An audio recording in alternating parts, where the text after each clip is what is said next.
यहाँ पर हम पढ़ते हैं पारितंत्र, जो कि मैं पहले पढ़ा चुका हूँ। जैसा कि मैंने आपको बताया था, किसी क्षेत्र के जैविक और अजैविक घटक परस्पर संयुक्त होकर पारितंत्र बनाते हैं, जिसको इकोसिस्टम कहते हैं। आपको एक्चुअली नाम इकोसिस्टम ही याद करना चाहिए।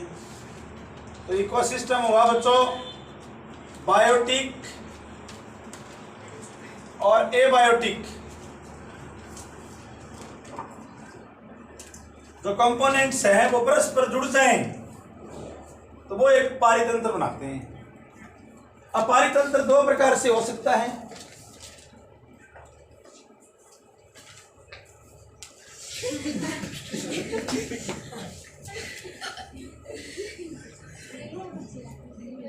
पारितंत्र दो प्रकार से हो सकता है। एक होता है प्राकृतिक पारितंत्र और एक होता है कृत्रिम पारितंत्र। बच्चों, प्राकृतिक पारितंत्र में सभी क्रियाएं हैं ना, वो प्रकृति द्वारा नियंत्रित होती है। हम पढ़ रहे हैं पारितंत्र के प्रकार। पहला जो प्रकार है वो है प्राकृतिक पारितंत्र, नेचुरल इकोसिस्टम। आपके यहीं पर याद हो जाएगा प्राकृतिक पारितंत्र। इस प्रकार का जो पारितंत्र है उसमें सभी क्रियाएं प्रकृति द्वारा नियंत्रित होती है और सामान्यतः दीर्घ अवधि के लिए होता है। सभी क्रियाएं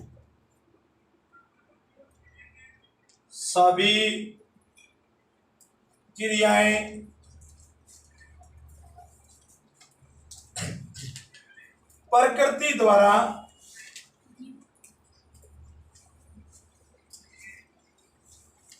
नियंत्रित होती है। All activities are controlled और proposed by nature, यानी सभी एक्टिविटी है वो प्रकृति करती है, मानव का इसमें कोई हस्तक्षेप है। और बच्चों, ये दीर्घ अवधि के लिए होती है। जो प्राकृतिक पारितंत्र है वो दीर्घ अवधि मतलब लॉन्ग टाइम के लिए, लॉन्ग पीरियड के लिए होती है, मतलब जल्दी सी नष्ट है वो नहीं होती है। जैसे इसका उदाहरण है बच्चों वन पारितंत्र। तो आप जानते हो वन पारितंत्र फॉरेस्ट इकोसिस्टम बहुत लंबे समय के लिए है। मानव का इसमें कोई हस्तक्षेप नहीं होता, सारी क्रियाएं प्रकृति द्वारा ही नियंत्रित होती है। उत्पादक इसमें पेड़ पौधे हैं, छोटे छोटे इसमें शाकाहारी जीव भी होते हैं, बड़े शाकाहारी जीव भी होते हैं, मांसाहारी जीव भी होते हैं। सभी क्रियाएं प्रकृति द्वारा स्वतः ही नियंत्रित है होती है। दूसरा है तालाब पारितंत्र। इसी प्रकार से बच्चों तालाब पारितंत्र है। तालाब में भी सभी क्रियाएं प्रकृति द्वारा ही संपन्न होती है और सामान्यतः ये भी लंबे समय के लिए ही होता है। तो ये बच्चों पहले पारितंत्र का पहला प्रकार जो था वो था प्राकृतिक पारितंत्र। प्राकृतिक पारितंत्र में सभी क्रियाएं हैं वो प्रकृति द्वारा नियंत्रित होती है, मानव का इसमें कोई हस्तक्षेप नहीं होता है। अब कई बार एक चीज जब याद हो जाती है ना तो फिर दूसरी भी याद हो जाती है। अब बच्चों कई पास बुक्स में बहुत डिटेल में लिखा गया है। ये इतना ज्यादा लेसन का वेट नहीं है, 3 नंबर का शॉर्ट लेसन है, तो शॉर्ट में ही आपको याद करना है। प्राकृतिक पारितंत्र नाम से ही पता लगता है कि प्रकृति द्वारा नियंत्रित है और जो चीज प्रकृति द्वारा नियंत्रित होती है वो लंबे समय के लिए होती है, ऐसे याद रखो। प्राकृतिक पारितंत्र प्रकृति द्वारा नियंत्रित है। जो चीज प्रकृति द्वारा होती है उसको लंबे समय के लिए गिना जाता है। इंग्लिश में बोलते हैं natural ecosystem. All activities are controlled और proposed by nature and these are for long period. For example, forest ecosystem, pond ecosystem, ये सभी है वो प्राकृतिक पारितंत्र है। आप जंगल में देखते हो बच्चों, जंगल है तो उसमें हमारा क्या रोल है? बड़े बड़े जंगल हैं उसमें मानव की एक्टिविटी होनी ही नहीं चाहिए। यदि मानव की एक्टिविटी वहां नहीं है तो फिर वो प्राकृतिक पारितंत्र है।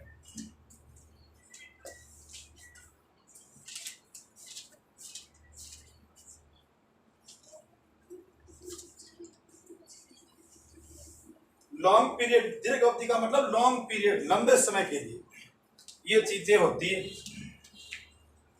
अब अपने और बढ़े आगे, इसका उल्टा दूसरा जो पारितंत्र है वो इसका अपोजिट हो सकता है, प्राकृतिक की जगह मानव पारितंत्र बना सकते हैं और उसको बोलते हैं कृत्रिम पारितंत्र। क्या बोलते हैं? तो ये कृत्रिम पारितंत्र भी आपके इसके उल्टा करने से याद हो जाए। देखो, कृत्रिम पारितंत्र मैन मेड और नेचुरल सॉरी आर्टिफिशियल इकोसिस्टम पारितंत्र। अब इसमें लिखने की जरूरत नहीं है, इसका उल्टा लिखो। सभी क्रियाएं मानव द्वारा नियंत्रित हैं और सामान्यतः ये छोटी अवधि के लिए होते हैं, ठीक है ना। जैसे सभी क्रियाएं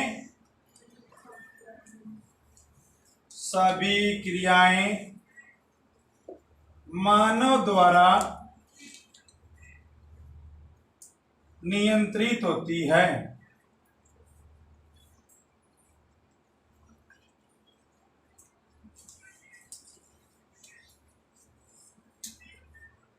और ये दीर्घ अवधि के लिए न होकर कम अवधि के लिए होती है।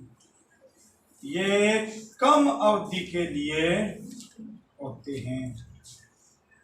उदाहरण के लिए बच्चों मैं बता दूं, देखो फसल पारितंत्र है तो फसल पारितंत्र कितने दिन चलेगा? 5 महीने, 6 महीने, जितना फसल का टाइम है। देखो, फसल पारितंत्र को लगाया किसने? मानव ने। तो इसलिए कौन सा है? कृत्रिम। और कितने समय के लिए है? क्या कोई फसल लॉन्ग टाइम के लिए हो सकती है? नहीं हो सकती। ये निश्चित ही 5 महीने, 6 महीने, जितना फसल का पकने का समय उतनी देर ही हो सकती है। तो ये कौन सा पारितंत्र है? कृत्रिम पारितंत्र है। इसका एक उदाहरण है बगीचा, फसल बगीचा, या एक वो बनाते हैं जल जीवशाला।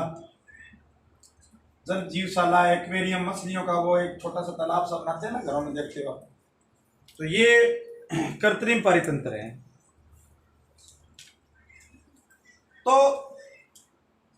ये दोनों प्रकार के पारितंत्र मैंने आपको बता दी। देखो, यहां से बच्चों दोबारा रिपीट करता हूं शॉर्ट में कि हमारा टॉपिक ये है कि पारितंत्र क्या है। वैसे तो मैं ये समझा चुका हूं आपको पहले, एक पूरा वीडियो इस पर डाला हुआ है मैंने, क्लास में कराया था आपको।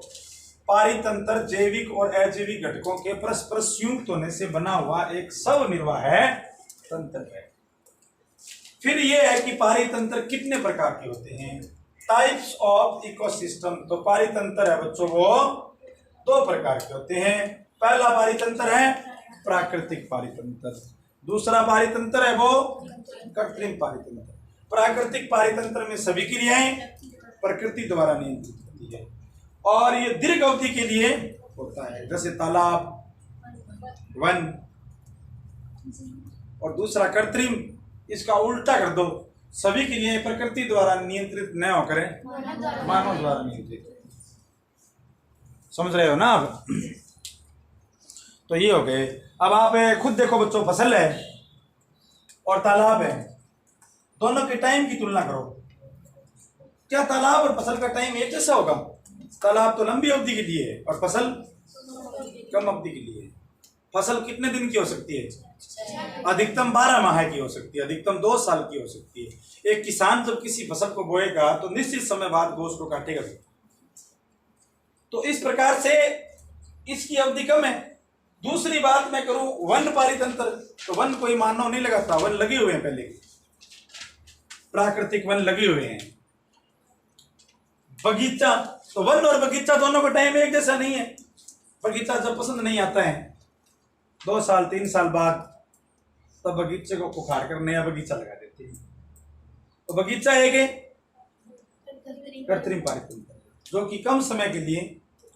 ये जल जीवशाला आपके समझ में आ रहा होगा। मैं इसके बाद ये टॉपिक आपको करवाऊंगा कि जल जीवशाला क्या है। नेक्स्ट टॉपिक, जल जीवशाला।